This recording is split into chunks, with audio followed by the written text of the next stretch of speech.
Hi everyone, welcome to today's video. My name's Angela. I started the Money Messenger project as a way of imparting some of my knowledge about all matters money. Today we are covering 5 things you need to know about money. These are some tidbits, tips, tricks that I've learned along the way, things that I've maybe mentioned to people along the way and they've been surprised about or didn't know about. So I thought, what better than to start a beautiful spring season than to teach you some things you didn't know that you didn't know about money. So stay tuned. Today we're talking about 5 things you need to know about money. Tip number 1, don't pay bank fees. Why? Because it's unnecessary. In today's world where there's so many fee-free bank accounts, different banks, different financial institutions available online, in person in the bank, there's so many available. Paying fees, like account keeping fees, for example, is just unnecessary. Most things in life are negotiable, and definitely bank fees are.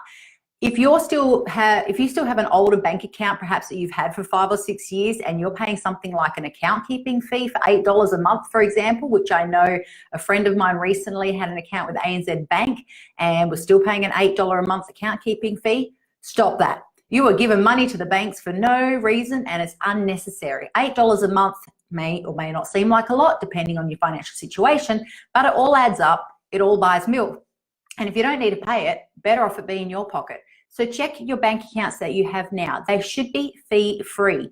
No account keeping fees whatsoever. If you are paying any sort of fees like that, ring up your bank and negotiate them to be removed. It may mean they change your bank account. Most often they'll keep the exact same bank account that you've already got, but they'll just remove the fee, because that's quite an old-fashioned model that used to be around. But in these days, most people aren't paying any fees anymore, so there's no need. Also, ATM fees. I know a lot of the big 4 banks in Australia just removed ATM fees, meaning that you can use your Commonwealth Bank debit card in a National Bank ATM, for example, with no fees. Previously to that, you were hit with like a $2 or $4 fee. That's been removed for the most part. However, have you seen those ATMs that are in a bar, a nightclub, in a supermarket, perhaps a Ready account or a Ready machine, sometimes they're called? They're operated by independent people that hold those ATMs as an investment. So those ones don't count for fee-free ATMs. Those will still hit you with a $4 ATM fee, for example, if you take out cash. Unnecessary, don't do it. There's so many ATMs around the corner. Just walk a few extra meters. Be prepared, think about it when you need to withdraw your money, and don't pay unnecessary fees. Likewise, overdraft fees. If you're perhaps swiping your card, doing your pay away for a debit, and you make your account go overdraw, the banks will usually be nice enough to allow that to occur for you so that you're not stuck dry with no money and without your purchase being able to be finalized. Thing is, though, a lot of banks will charge you an overdraft fee. That might be $10, could be as high as $25. And it's usually an automatic feature with your bank accounts. You can opt out to have that feature attached to your bank account by ringing up your bank and having a chat to them. But it's better just be aware of your bank account balance. Just be prepared. Check it as it's getting low and don't go over, because those fees can add up over time.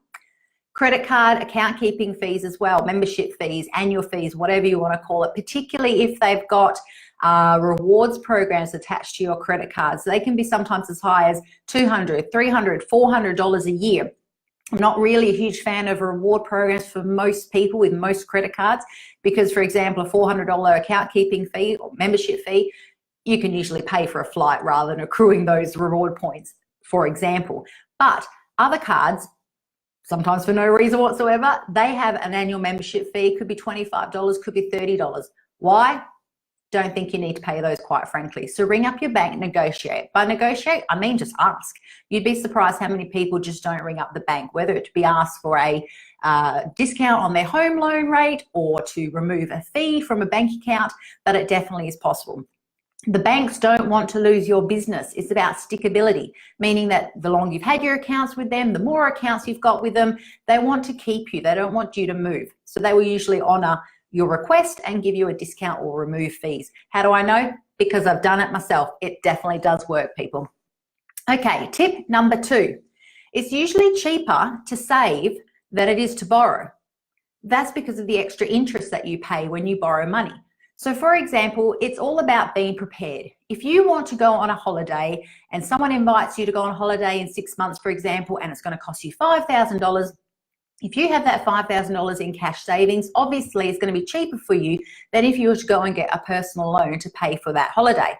For example, a $5,000 trip to Europe, if paid with a personal loan and repaid over 3 years, will amount to repayments of $171 a month for those 3 years. That totals a total of $6,152. So you've now paid $1,152 more for your trip to Europe compared to someone else that had saved that money. If you're willing to pay for a holiday over 3 years, for example, make those repayments of $171 per month for 3 years, you could have just made the decision to be saving for 3 years, and you would only need to save $138 a month to be able to have that same $5,000 for your trip to Europe. So it's not about deciding to go on a trip in 3 years and then saving for it, because let's be honest, who knows what we're going to be doing in 3 years. But the key to having successful money management without paying unnecessary interest costs for personal lifestyle purchases, which is just bad debt, is to just start saving now. A small amount saved each payday will accumulate so that when you're ready to go on a holiday, when you're ready to buy a car, when you're ready to buy a new fridge because your old one exploded, you have the money available. So be prepared and save first rather than spend, because it does cost less to save than it does to borrow money. Tip number 3, tax returns and second jobs. A lot of people out there have second jobs, and I often hear the comment that if I get a second job and earn more money, I'm going to be hit with tax straight away. Every dollar, I'm going to lose a lot of it in tax. That's not quite how it works. See, when you have 2 jobs, you're getting income from 2 different jobs. At the end of the year, your money is all pulled together in your tax return, and then your tax that you're owed to the government is calculated on your overall income. So the most important thing when you have a second job is when you're filling out your employment forms and your tax declarations and whatnot, there'll be a box on there which asks you if you want to claim the tax-free threshold. Now that means in Australia that the first $18,200 that you earn is tax-free. Used to be a lot less, but a couple of years ago the government increased it to $18,200.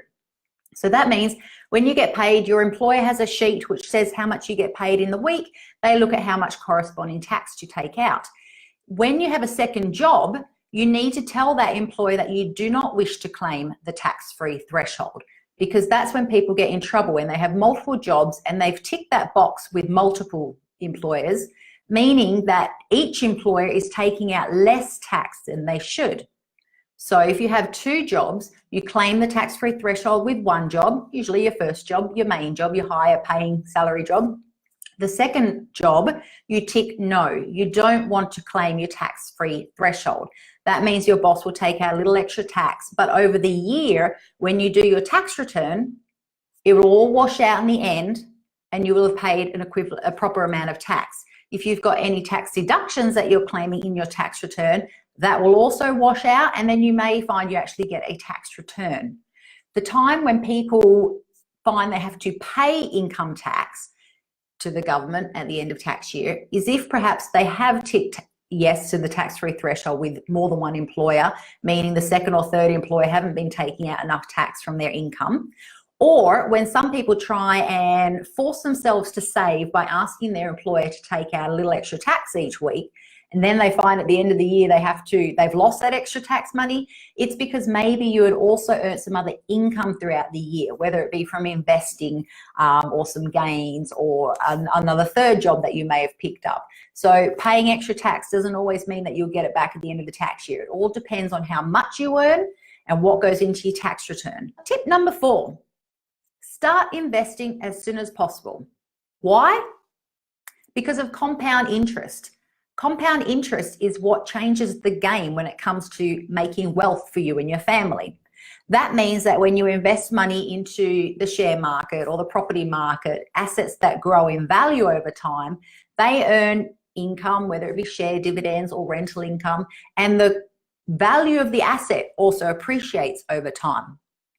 When you have, for example, say some shares, and you've earned dividends and you reinvest those, your portfolio value goes up, which means you then start to earn dividends on top of the dividends. By having more in your investment account over time, the interest that you earn, the earnings that you earn on that investment portfolio start to compound. So by keeping an investment over the long term, the account balance goes up by the appreciation value of the asset, but also any income that that asset has earned by reinvesting that will also help to push it up.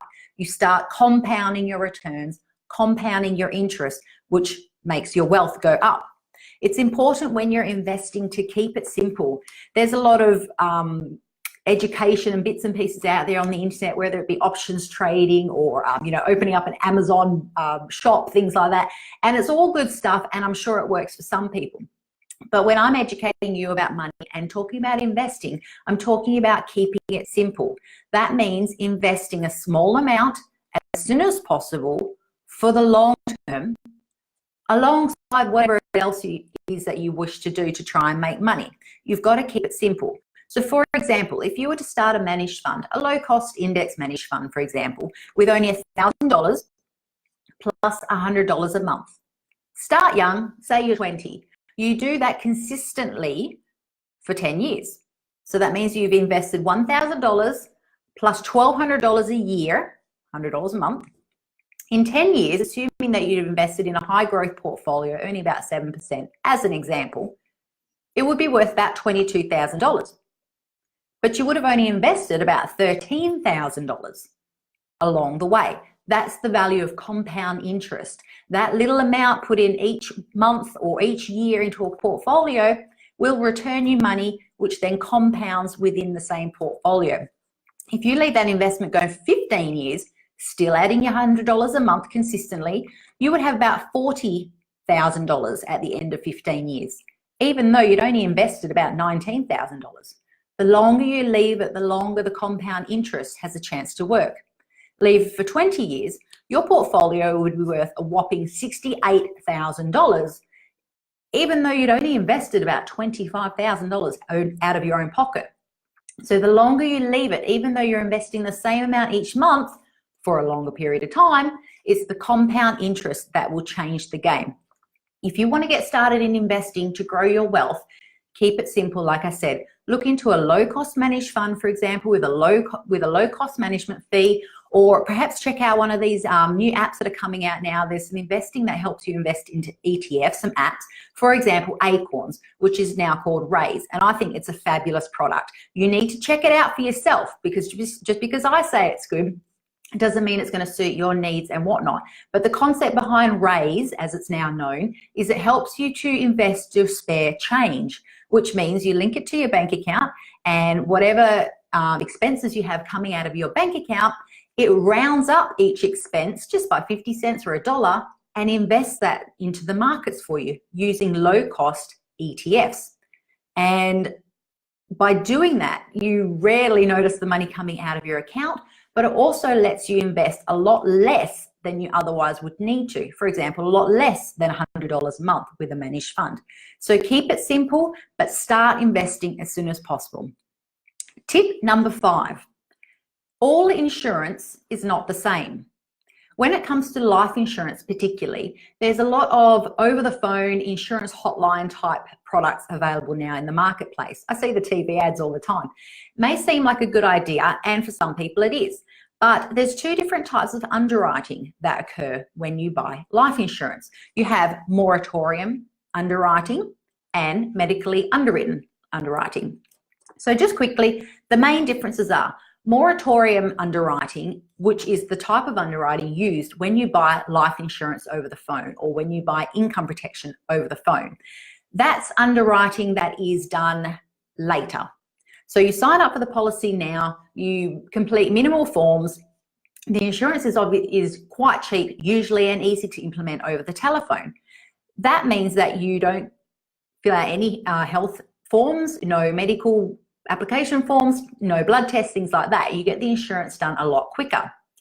Later on, if you ever need to claim a policy, say an income protection policy, say a few years later you hurt yourself at work, maybe you hurt your back or something and you can't work for a while, Then with a moratorium underwritten policy, an insurer will then look into your health to see if that back injury is related to anything in your past medical history.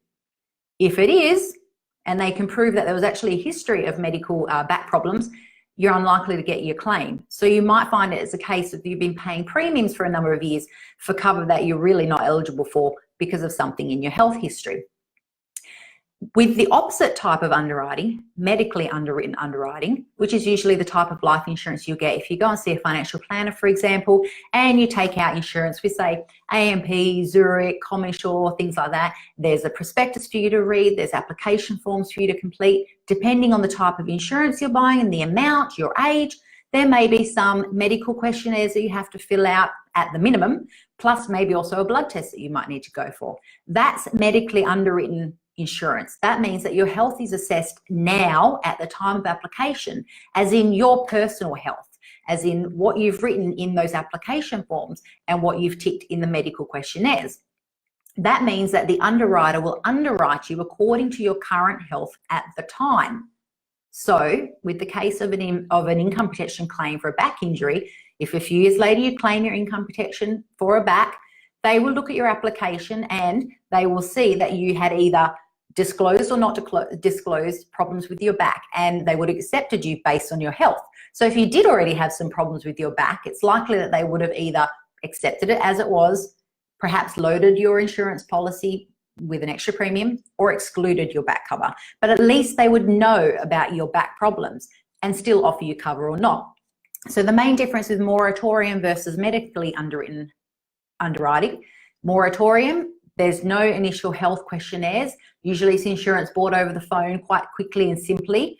It is not underwritten at the time. It is underwritten later on in the future if you ever make claim. And I'm not really a fan of that because a lot of things change in health over time. Versus medically underwritten life insurance, income protection, which is underwritten right now at the time according to your personal health at the time. So at least you know what you're buying cover for. You're paying for cover, knowing that you're covered now.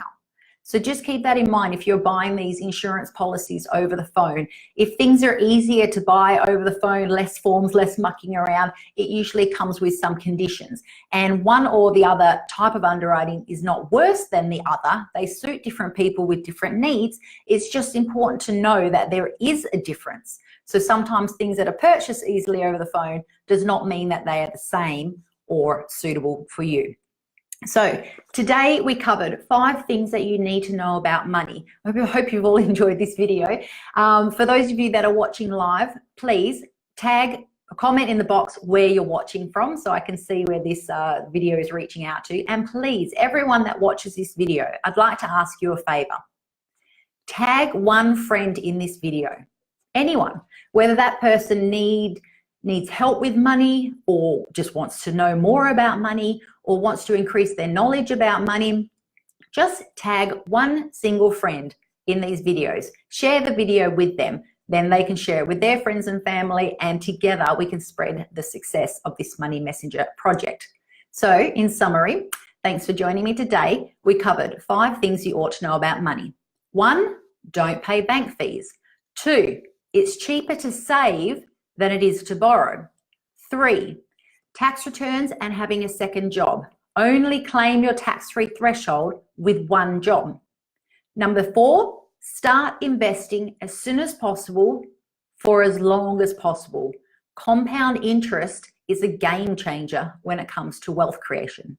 And 5, moratorium versus medically underwritten life insurance policies bought over the phone. They're not all the same, so just look into them and spend your money wisely. Thank you for watching everyone today. Hope you enjoyed that video. I will see you next Wednesday for our next video. Thanks everyone. Bye.